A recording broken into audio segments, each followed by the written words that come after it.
C'est à propos de ma patiente. C'est la 3e séance que vous avez raté son plan. Alien fellas. I'm not an alien. You're lying to me. What's the difference? You know this is crazy. You know this is wrong.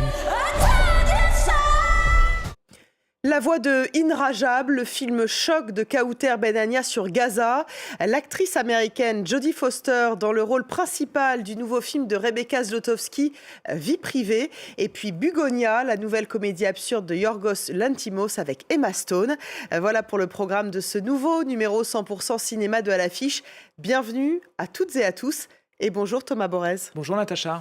Comme chaque mercredi, vous nous avez fait une petite sélection des sorties de la semaine et on débute donc avec le film événement de la dernière Mostra de Venise, La foi de Hind Rajab, qui est reparti d'ailleurs avec le Lion d'argent, 6e long métrage de la réalisatrice franco-tunisienne Kaouter Benania qui raconte un drame survenu à Gaza en 2024. Voilà, nous sommes le 29 janvier 2024 et les secouristes du Croissant Rouge palestinien basé à Ramallah, l'équivalent de notre Croix-Rouge, reçoivent un appel terrifiée d'une fillette de 5 ans. Cette fillette s'appelle Hind Rajab, prisonnière d'une voiture bombardée alors par l'armée israélienne dans un quartier de Gaza. L'enregistrement qui subsiste de ce moment d'effroi est la matière première du nouveau film de Kaouter Benania. Et donc à cette archive sonore bien réelle donc, elle y adjoint un contre-champ reconstitué en studio avec des acteurs professionnels qui vont incarner les humanitaires impuissants face à cette détresse. Il en résulte un film choc, regardez.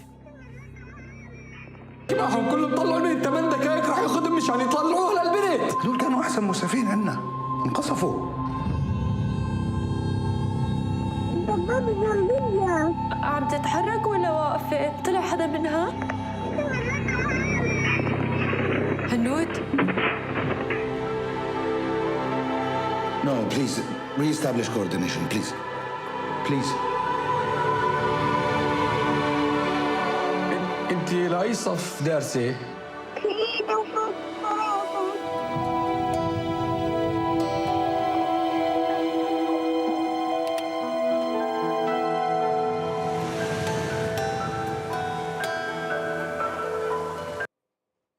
Alors j'ai eu la chance de recevoir dans À l'affiche Kaouter Benania, la réalisatrice, et elle nous a expliqué pourquoi elle a décidé d'utiliser la vraie voix de Hind Rajab, mais de ne pas faire jouer une actrice pour incarner cette petite fille palestinienne.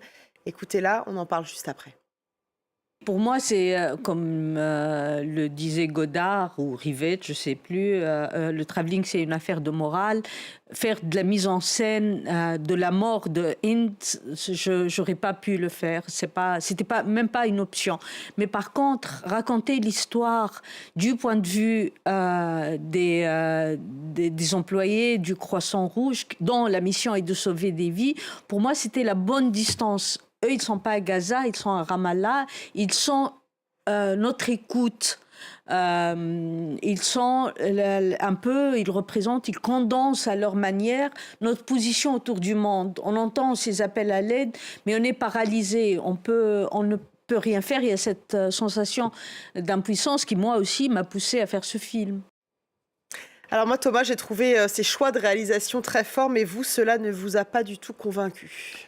Non, et j'ai presque l'impression que ce film-là contredit son précédent qui était formidable, Les filles d'Olpha, vraiment que j'avais trouvé formidable. Et on voyait comment les vrais protagonistes d'un drame, on leur adjoignait des acteurs professionnels pour éventuellement rejouer ce que les vrais protagonistes ne pouvaient pas prendre en charge.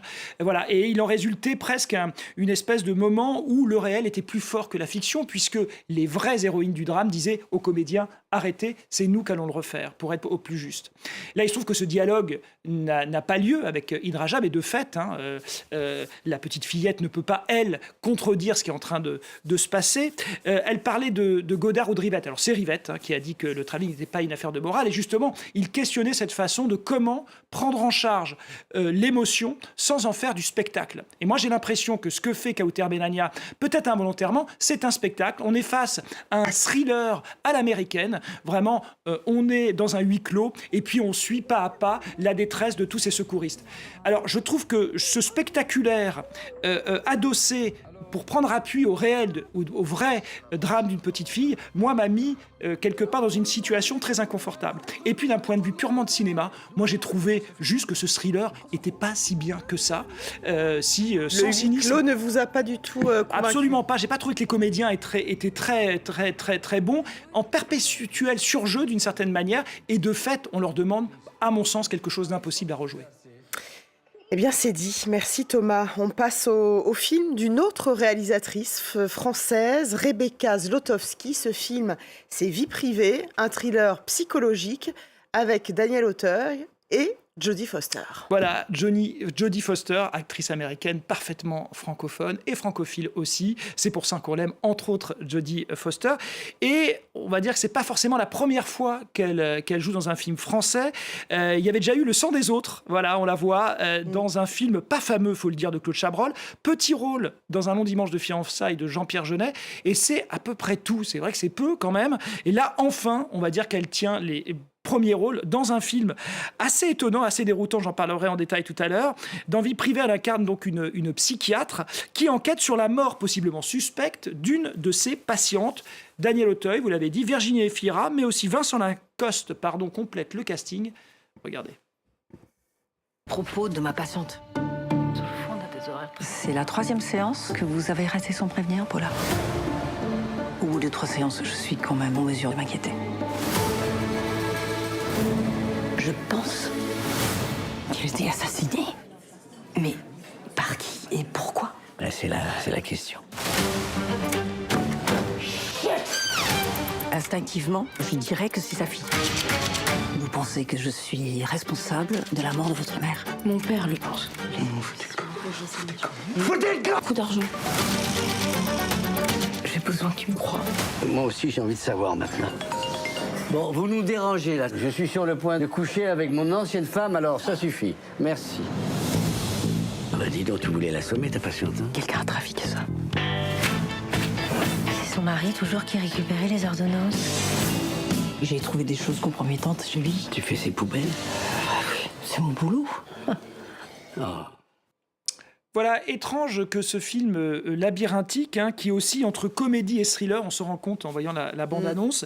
Rebecca Zlotowski, elle s'amuse en fait avec ses personnages et son intrigue qui, sous couvert en fait de psychanalyse, puisque c'est de ça dont il est question, elle se permet des embardées presque mentales de son héroïne. Donc on se retrouve finalement dans une espèce de réel totalement reconfiguré à l'aune de la psyché, tourmentée ou pas, de Jodie Foster. Donc ça crée une espèce de trouble entre un réalisme et puis presque du fantastique. Moi, ce que j'aime bien, alors c'est pas totalement abouti, parfois c'est un peu hybride et on se perd un peu. Moi, ce que j'aime bien avec le travail de Rebecca Zlotowski, c'est que vraiment, autant il y a des cinéastes qui se reposent sur leurs acquis, j'ai l'impression qu'à chaque film, elle remet en jeu son cinéma et ses préoccupations d'autrice. Je me souviens, vous avez peut-être vu Grand Central, Une fille facile ou Les enfants des autres. Voilà, je trouve que ces audaces dramatiques et formelles sont récompensées avec Vie privée, malgré le bémol sur parfois un peu touffu, mais globalement, c'est plutôt assez intriguant. Assez réussi. Un autre genre de femme, maintenant au cœur du nouveau long métrage du grec Yorgos Lanthimos, c'est Bugonia, une PDG incarnée par Emma Stone, l'actrice désormais fétiche du réalisateur, une comédie noire et absurde dans l'Amérique d'aujourd'hui. Regardez et on en parle juste après. I've done a ton of research on this. You're killing our planet. Alien fellas. I'm not an alien. You're lying to me. What's the difference? You know this is crazy. You know this is wrong. I know who you are. I know what you are. I know you too, Teddy. It's fine. It's cool.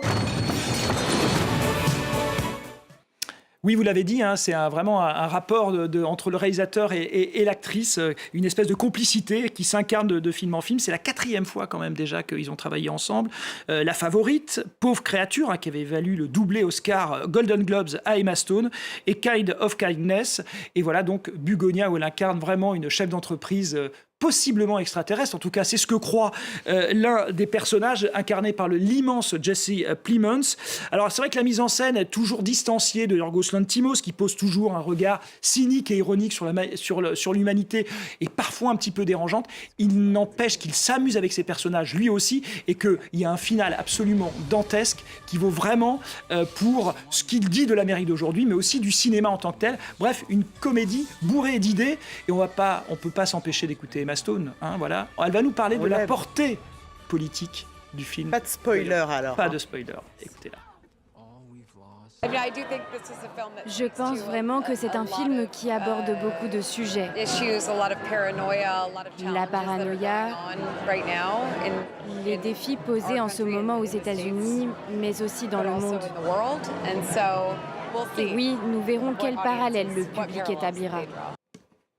Voilà, Emma Stone dans Bugonia. Un dernier mot pour finir, rapide. Zootopie 2, deuxième volet de la saga d'animation des studios Disney, débuté en 2016, qui avait été un grand succès mondial. Retour donc dans la ville de Zootopie, peuplée de mammifères. Voilà, et Disney a besoin de se refaire les poches, et bien il a raison de donner une suite, puisque voilà. En France, rien qu'en France, 5 millions d'entrées pour Zootopie, donc ils espèrent faire mieux avec ce Zootopie 2, où on suit toujours les mêmes personnages, qui cette fois vont avoir affaire avec un serpent. Un serpent, très bien. Merci beaucoup Thomas. Merci à vous. Merci à vous de votre fidélité. Je vous dis à très vite sur France 24 et on se quitte avec la bande-annonce donc de ce Zootopie 2. À bientôt. Aucun serpent n'a jamais mis les pieds à Zootopie. Il y a un serpent! Arrêtez-vous au nom de la loi! Les serpents ne sont pas les méchants. Il faut que j'arrange les choses. Et quand ce sera fait, ma famille aura enfin la possibilité de rentrer chez elle. Oh non! Ops et Wild, une équipe de rêve. Tous à terre! Aide-moi à le sauver! Je voudrais demander une réunion d'équipiers. Je veux le renard et le lapin. Savez-vous combien de mers ils ont déjà détruits? 1, 2...